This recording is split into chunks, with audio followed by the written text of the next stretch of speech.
Saudaraku yang dikasihi Tuhan, salam pertobatan, berkah dalam. Ojo lali bahagia. Sudahkah kita memberi senyum hari ini? Minggu 26 Maret 2023, Minggu Prapaskah yang kelima. Mari kita awali permenungan kita hari ini dengan tanda kemenangan Kristus dalam nama Bapa dan Putra dan Roh Kudus. Amin. Permenungan kita diambil dari Injil Yohanes bab 11 ayat 1 sampai 45.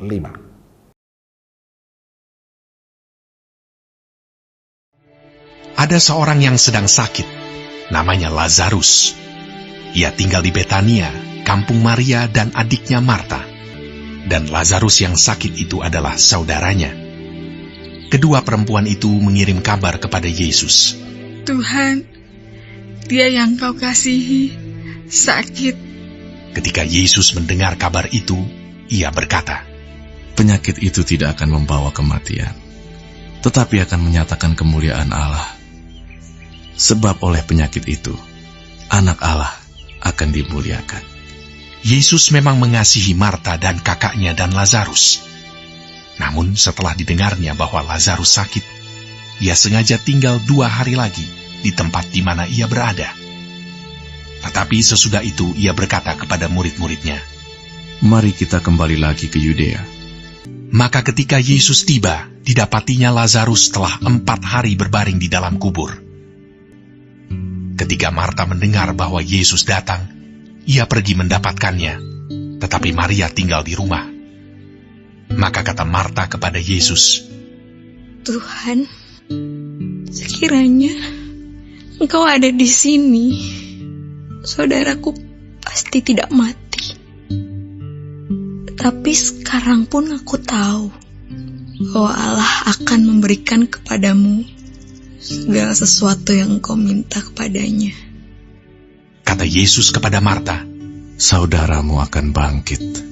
Kata Marta kepadanya, aku tahu bahwa ia akan bangkit pada waktu orang-orang bangkit pada akhir zaman. Jawab Yesus, akulah kebangkitan dan hidup. Barang siapa percaya kepadaku, ia akan hidup walaupun ia sudah mati. Dan setiap orang yang hidup dan yang percaya kepadaku tidak akan mati selama-lamanya. Percayakah engkau akan hal ini? Jawab Marta, ya Tuhan, aku percaya bahwa Engkaulah Mesias, Anak Allah, Dia yang akan datang ke dalam dunia. Ketika Yesus melihat Maria menangis dan juga orang-orang Yahudi yang datang bersama-sama dia, maka masykullah hatinya. Ia sangat terharu dan berkata, di manakah dia kamu baringkan? Jawab mereka, Tuhan, marilah dan lihatlah. Maka menangislah Yesus. Kata orang-orang Yahudi, lihatlah betapa kasihnya kepadanya. Tetapi beberapa orang di antaranya berkata, ia yang memelaikan mata orang buta. Tidak sanggupkah ia bertindak sehingga orang ini tidak mati? Maka masykullah pula hati Yesus, lalu ia pergi ke kubur itu. Kubur itu adalah sebuah gua yang ditutup dengan batu. Kata Yesus, angkat batu itu. Marta, saudara orang yang meninggal itu, berkata kepadanya, Tuhan, ia sudah berbau, sebab sudah 4 hari ia mati. Jawab Yesus, bukankah sudah kukatakan kepadamu, jikalau engkau percaya, engkau akan melihat kemuliaan Allah. Maka mereka mengangkat batu itu. Lalu Yesus menengadah ke atas dan berkata, Bapa, aku mengucap syukur kepadamu, karena engkau telah mendengarkan aku. Aku tahu bahwa engkau selalu mendengarkan aku. Tetapi oleh karena orang banyak yang berdiri di sini mengelilingi aku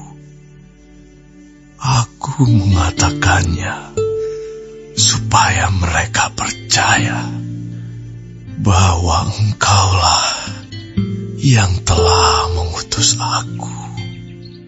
Dan sesudah berkata demikian, berserulah ia dengan suara keras, Lazarus, marilah keluar. Orang yang telah mati itu datang keluar. Kaki dan tangannya masih terikat dengan kain kapan, dan mukanya tertutup dengan kain peluh. Kata Yesus kepada mereka, Bukalah kain-kain itu, dan biarkan ia pergi. banyak di antara orang-orang Yahudi yang datang melawat Maria dan yang menyaksikan sendiri apa yang telah dibuat Yesus percaya kepadanya. Saudaraku yang dikasihi Tuhan, ketika keadaan kita baik, penuh sukacita, doa-doa kita didengarkan oleh Tuhan, usaha kita berhasil, apapun yang kita inginkan tercapai, mudah bagi kita untuk bersyukur pada Tuhan. Tapi bila dihadapan pada situasi yang tidak enak, sakit, kegagalan, kekecewaan, masihkah kita bisa bersyukur kepada Tuhan? Inilah pertanyaan permenungan kita hari ini. Bacaan Injil hari ini menceritakan pengalaman Yesus berhadapan pada kondisi yang sulit, tapi Yesus tetap bersyukur kepada Bapanya. Yang dilakukan Yesus itu diceritakan dalam Injil hari ini, ketika Yesus hendak membangkitkan Lazarus. Keadaan itu memang tidak enak bagi Yesus. Hatinya sedih karena saudaranya Lazarus meninggal. Tapi di saat yang sama banyak orang mulai mempertanyakan kuasanya. Tentu ini situasi yang tidak menguntungkan bagi Yesus. Menariknya di tengah kepahitan dan tekanan itu, Yesus malah mengucap syukur kepada Allah Bapa. Injil bercerita sebelum Yesus menyuruh Lazarus keluar, Yesus mengucap syukur, Bapa, aku mengucap syukur kepadamu. Pertanyaannya adalah mengapa Yesus bisa mengucap syukur saat itu? Padahal situasi sedih dan dalam tekanan. Bagi saya karena ia tahu Allah akan bertindak dengan kuasanya. Dia yakin bahwa Allah Bapa sanggup bekerja dalam keadaan apapun untuk mendatangkan kebaikan. Yakinan inilah yang membuat Yesus mampu bersyukur walaupun dalam situasi yang tidak mengenakan. Saudaraku yang dikasihi Tuhan, kita akan selalu berjumpa dengan masalah. Mungkin saat ini kita mengalami persoalan, mengalami tantangan, mengalami masalah. Apakah semua masalah itu membuat kita sukar untuk bersyukur? Hari ini Yesus memberi contoh pada kita bahwa dalam situasi apapun, kalau kita meyakini peran Allah, maka seharusnya kita perlu belajar bersyukur. Walaupun kita belum menemukan jalan keluarnya, ucapan syukur tidak berarti mujizat akan terjadi dan akan dibebaskan dari penderitaan dan masalah. Tapi sebagai orang beriman kita meyakini bahwa Allah akan selalu hadir menyertai kita. Paling tidak kita yakin pada saatnya Allah akan menjawab setiap doa kita yang kita percayakan. Saudaraku yang dikasihi Tuhan, memang ini tidak mudah karena bagi kita mengucap syukur bila kita mendapatkan sesuatu yang indah dalam hidup kita. Tapi hari ini Yesus memberikan sesuatu yang menarik bagi kita, bahwa bersyukur tidak membuat kita mendapatkan mujizat. Tapi setidaknya membuat iman kita tetap kuat menantikan jawaban dari Tuhan. Bersyukur bukan karena masalahnya, tapi karena Allah akan bekerja dalam setiap masalah kita. Maka ungkapan syukur Yesus itu karena ada keyakinan bahwa dalam setiap persoalan hidup, dalam setiap tantangan kita yakin Tuhan tidak pernah tinggal diam. Tuhan akan selalu melibatkan dirinya dan mengambil jalan terbaik untuk kita.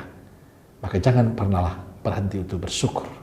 Karena kita percaya dalam setiap pergulatan hidup kita, dalam setiap masalah kita, Allah selalu hadir dan terlibat. Amin. Semoga Allah yang Maha Kasih memberkati saudaraku sekalian, Bapa, Putra, dan Roh Kudus. Amin. Roh Kudus Nazaret, doakanlah kami. Amin. Berkah dalam.